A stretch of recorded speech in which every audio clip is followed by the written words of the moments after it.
I think the team culture is one that guys are doing a better job of taking care of themselves during the time they're away.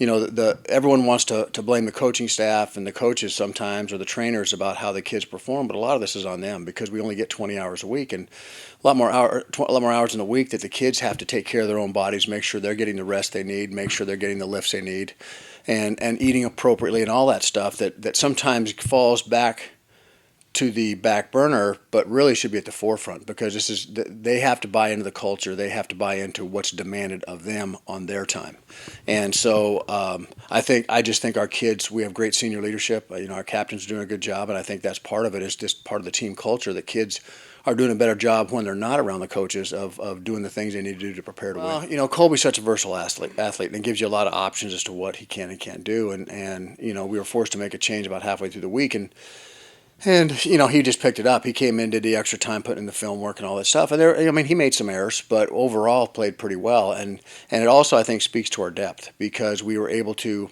move Hunter Stevens to outside backer, and we've got Tyler Mirabella sitting back there can back up all three. And so we were able to make the adjustment at the linebacker position to accommodate the changes we had to make. And I think it just speaks to, again, those guys being ready to go and more of a next guy up mentality. I thought it was genius on the defense's part to move Colby out there to allow us to keep the best 11 we had or best 12 we had on the field as much as possible. We're going to kind of experience what others experienced against us last year when we had Parham.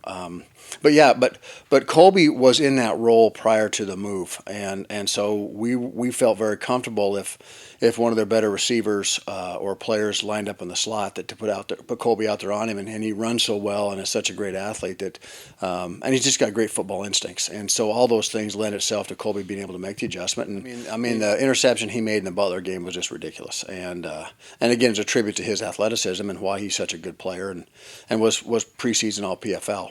With that said, what happened last week doesn't do anything for you this week, and so I think our guys, and he in particular, knows that he has to go in with a ton of preparation to face a very good Dayton team that is moving the ball all over the place and scoring at will.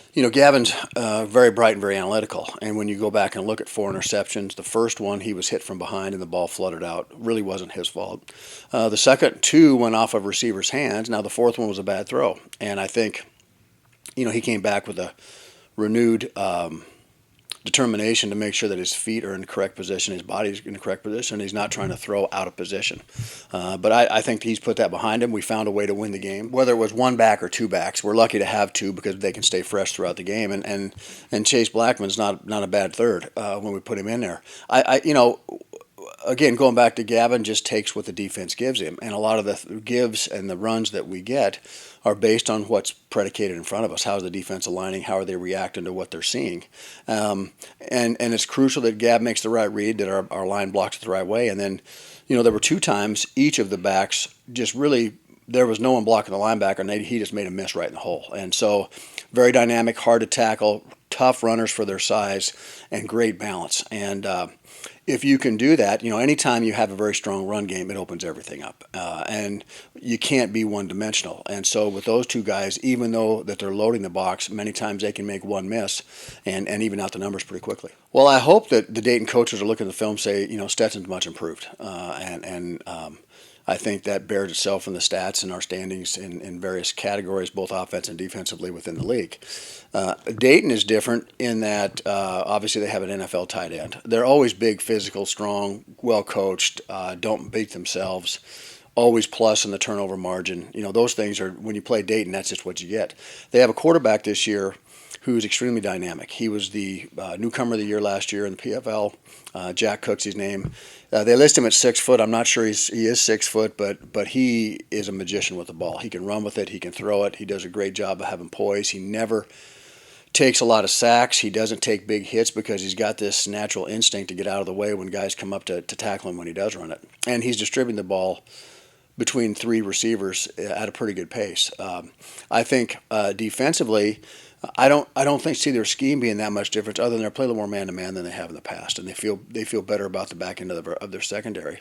Their kicking game is much better. They have a left-footed kicker who is really a good player and is put in the end zone on kickoffs, and I think he hit a 56-yarder in the game a couple weeks ago. So he's got a very strong leg. So their special teams are very good as well. So hopefully they're approaching it with a little confidence. You know, we got the monkey off our back with regard to Butler last time we played.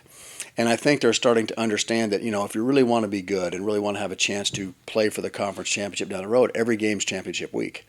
Not many teams win the league with more than one loss. And so I think there's a sense of urgency. I think there's a sense of attention to detail. And now it just comes down to not being intimidated regardless of how the ball goes. You know, we've gotten behind on, I think, every game this year and found ways to come back. Dayton presents a different problem because they continue to score and continue to score, and our defense is going to have a real challenge that way. So they're going to move the ball. We got to understand that they're going to make some plays because they have really good players, but we've got to come back and answer each time that they do, and hopefully by the middle of the fourth quarter, you know, we're in a one possession game and we'll see how the chips roll. I think Nick is still knocking some of the rust off because he missed the first 4 games of the year, 5 games of the year, 4 games of the year, excuse me. So he's better, but he had been in position. He would have been our starter had he not gotten sick in the middle of spring practice. So he's very comfortable there. Avery, I think, has done a remarkable job as a true freshman stepping in there and doing things. He's just not physically as strong as Nick and not as experienced. And the more we get into league play, the more demands that are going to be on the offensive line to recognize the front in front of them or recognize a blitz or twist that are coming, because we're going to see a lot more of those. I think Avery is going to be in the mix. He'll be in the game at some point in time because we like to rotate, you know, 6 to 7 if we can offensive linemen. But clearly right now, with Nick in the game and moving Alex Brown from tackle to guard, I think makes us a more solidified offensive line. Well, I see big physical kids that mash people off the ball, you know, and they were playing a couple of scholarship schools earlier in the year and had no trouble, you know, literally pushing them 3 and 4 and 5 yards off. And Prophet, their running back, is taking full advantage of that. He's a big physical kid that rarely goes down with the first hit. And so what we've got to do is make sure that our guys maintain their gap integrity and make sure that they keep the line off the linebackers. They do a great job of double teaming and coming off for the linebackers, and we've got to make sure we keep our linebackers free. They don't do a lot of fancy stuff, but they're always in place. They are great tacklers in space. They don't let you get behind them. They make you take everything in short chunks each time. And so usually offenses, once by the time they get to the 8th, 9th play, they're going to have a penalty or something to get them behind the chains. So they're just very well coached, very disciplined. Don't make a lot of mistakes. They're able to generate turnovers. And so, again, it's just a typical Dayton team. Each team right now is not the same as they were before, and every team has flaws. And the key is try to find theirs and exploit it before they have a chance to find yours and exploit it. And to this point, you know, that might be one of the reasons we get off to a little bit of a slower start. A lot of people play offense against us much differently than they do other people because of the high-pressure nature of our scheme. We've had 2 teams come in here running all spread stuff. When they get to play us, they're keeping 2 backs in the backfield and max protecting them, making sure that we can't get to them with our blitz. So it'll be interesting to see how Dayton certainly has it in their package. We've seen it numerous times. How much they choose to utilize that will be interesting, and I foresee them to try to use a lot of motions because if we are playing man-to-man, they do a great job at creating natural rubs to knock defenders off and get people open right away. So we're going to have to be aware of that and be able to make adjustments once we figure out how they're doing it. Well, one, we can't be intimidated, and we got to make sure that we keep playing regardless of the situation. Whether we go up quickly, whether they get up quickly, whatever, we got to keep playing as hard as we can. It's going to be a 60-minute game. It's going to be a physical game. All the things we talk about, turnovers, not letting them score touchdowns in the red zone, and us scoring touchdowns and explosive plays, all those always play in. We've also got to be very good in getting that hidden yardage you mentioned earlier with the special teams. Their kicking game is very good, and so we've got to match that kicking game as well and make sure that this doesn't come down to them needing a 50-yarder because they have the leg strength to get that. And then lastly, you know, our guys play better when they're playing with a lot of energy and emotion. And my hope is that people realize, not only the community but the student body, that this is 4-1 versus 4-1. These are 2 people who are vying for the top of the league and should be an excellent football game. And this is exactly the type of game we've been trying to build towards since we started the program. And no better team than Dayton to do it because they're such a well-coached.